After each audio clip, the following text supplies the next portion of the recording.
Programme अंजुमन फैजान नूरी है। इसमें सभी बच्चों ने नात मनक़बत के जरिए हिस्सा लिए हैं। बहरहाल अब मैं आपको तहज्जुद की नमाज के बारे में बताना चाहूँगा। लोगों के दिलों में बहुत तरीके का सवाल घूम रहा है कि तहज्जुद की नमाज कितनी रकातें हैं या किस टाइम पढ़ी जाती है। तो तहज्जुद की नमाज के बारे में सोचने वालों, मैं आपसे बताना चाहूँगा कि तहज्जुद की नमाज में कोई ऐसी सूरतें या कोई ऐसा वजीफा अलग से नहीं पढ़ा जाता है जो दिगर नमाजों में हम और आप पढ़ते हैं। वही सूरतें, वही तस्बीहात, वही वजीफे तहज्जुद की नमाज में भी पढ़ी जाती है। तहज्जुद की नमाज कम अज कम 2 रकात हैं, ज्यादा से ज्यादा 8 रकातें हैं। और लोगों के दिलों में ये सवाल घूम रहा है कि तहज्जुद की नमाज रात की आखिरी हिस्सा में ही पढ़ी जाती है। तो मैं बताना चाहूंगा कि तहज्जुद की नमाज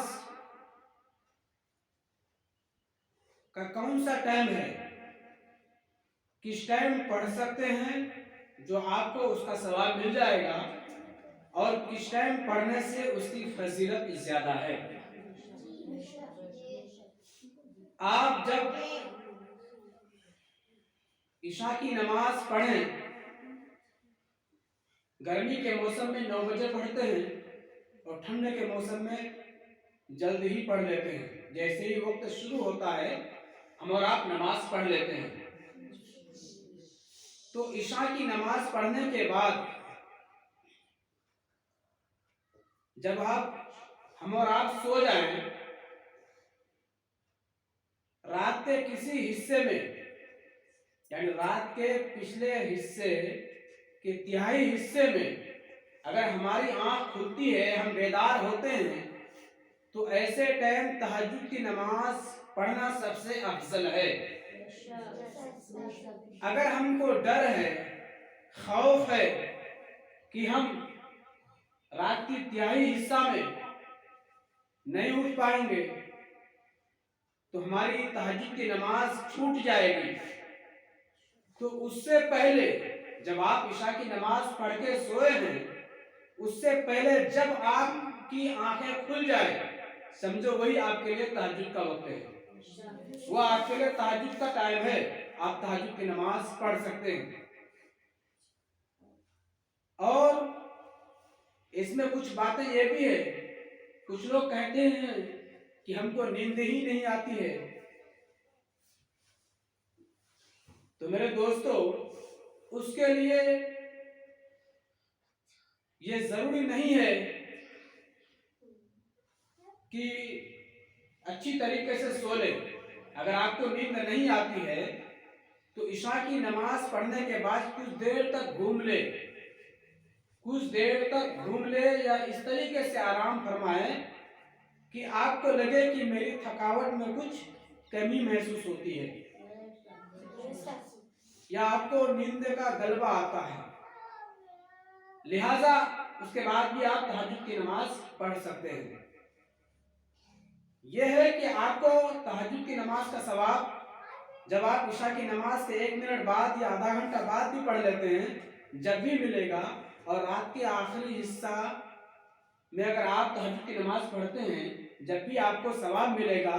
लेकिन इसमें बेहतर यह है कि आखिरी हिस्सा में उसकी फजीलत ज्यादा है, क्योंकि जब रात को दुनिया सोती होती है, ऐसे वक्त में कोई अल्लाह का बंदा अल्लाह के सामने अपने सर को सजदे में रखकर रो रो कर गिरियाजारी करता है, अपने गुनाहों से माफी तलब करता है, अपनी बख्शिश का जरिया तलाशता है, अपनी जिंदगी का बेहतर तरीका मांगता है, या अपनी नेक साले औलादों के लिए दुआएं करते हैं, बदरते उला अपने परेशानियों से छुटकारे का दुआ मांगता है, तो अल्लाह तबारक व तआला को उस वक्त का बंदे का अमल ज्यादा प्यारा होता है। और ऐसे वक्त में अल्लाह तबारक व तआला खुद हुक्म फरमाता है कि फरिश्तों जाओ फला जगह पर, देखो कौन क्या मांगता है कोई मांगने वाला जिसको हम अता करें। तो अगर ऐसे टाइम पे हम और आप में से अगर कोई बंदा, अल्लाह के नेक बंदा, अगर दुनिया सोती हो और आप जाके अल्लाह के बारगाह में दुआ करेंगे, हाथों को फैलाकर मांगेंगे, रोएंगे, गिड़गिड़ाएंगे, तो इंशाअल्लाह अजीज आप ऐसे मौके पर अगर आपकी जबान से कोई ऐसी दुआ निकले और वो टाइम ऐसा हो कि दुआओं का कबूलियत का वक्त हो, तो ऐसे मौके पर अगर आपकी दुआ अल्लाह के बारगाह में कबूल हो गई तो आपकी जिंदगी भी समझ जाएगी और आखिरत भी समझ जाएगा। तो बेहतर है कि हम और आप भी तहज्जुद की नमाज पढ़ने की कोशिश करें, और हम भी कोशिश करेंगे, आप भी कोशिश करें। मेरे कहने का मतलब यह है कि नमाज के तरफ झुकने से अल्लाह तबारक व तआला इस चीज को बहुत पसंद करता है।